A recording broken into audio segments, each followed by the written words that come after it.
आपण बघत आहात CTV न्यूज. नजर प्रत्येक बातमीवर. हिंदी आणि मराठी भाषेत बातम्या प्रसारित करणारे जिल्ह्यातील एकमेव channel. Sponsored by Sukhkarta associates. आणि आता पाहूया गेल्या 24 तासातील बातम्या पटापट. चंद्रपूर जिल्ह्यात दोन एकाच पक्षाच्या आमदारांमध्ये सुरू असलेला संघर्ष दिवसेंदिवस नवीन पातळी गाठत आहे. पडोली फलकावरून रंगलेला वाद आता ST डेपो पर्यंत पोहोचला आहे.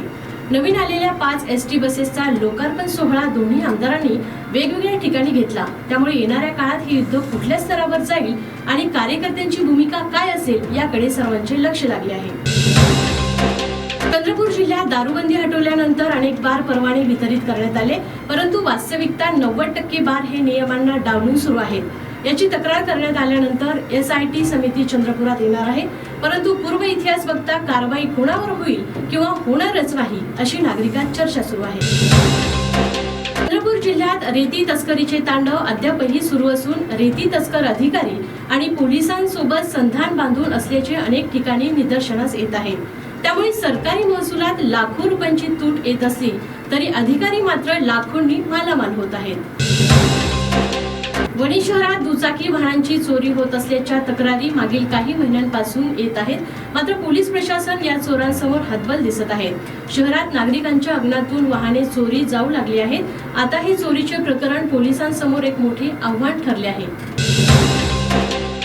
शेतकऱ्यांची दैन्य अवस्था अशी झाली आहे की शेतात पीक आहे पण भाव नाही. कर्जाचा डोंगर वाचून उभा आहे. त्याकरिता शेतात राबणे जरुरी आहे आणि राबताना नैसर्गिक संकट समोर आले की जीव गमावण्याची पाळी त्यांच्यावर येते. जरी तालुक्यातील वाढवणा येथे एका शेतकऱ्यावर वीज कोसळल्यानंतर त्याला आपला जीव गमवावा लागला. यानंतरची बातमी पुन्हा एका शेतकऱ्याच्या बाबतीत असून राळेगाव तालुक्यातील वरणा येथे एका शेतकऱ्याने राहत्या घरात गळफास लावून घेतल्याची दुर्दैवी घटना घडली आहे.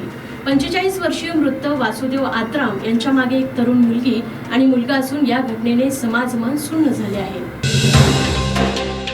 राजुरा विधानसभा मतदारसंघात कामगारांचे प्रश्न सोडवण्यासाठी प्रख्यात असलेले सूरज ठाकरे यांनी काँग्रेस पक्षात प्रवेशाकरिता फिल्डिंग लावल्याची चर्चा जोर धरत असून त्याला माजी आमदार सुभाष धोटे यांचाही होकार असल्याचे कळते. त्यामुळे राजुरा मतदारसंघात एक आक्रमक नेत्यांची एंट्री काँग्रेस पक्षात झाली तर राजकीय समीकरणे बदलणार हे नक्की.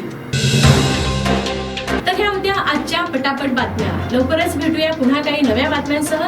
तोपर्यंत अशाच बातम्यांचे अपडेट पाहण्यासाठी बघत राहा CTV न्यूज. नजर प्रत्येक बातमीवर. नमस्कार.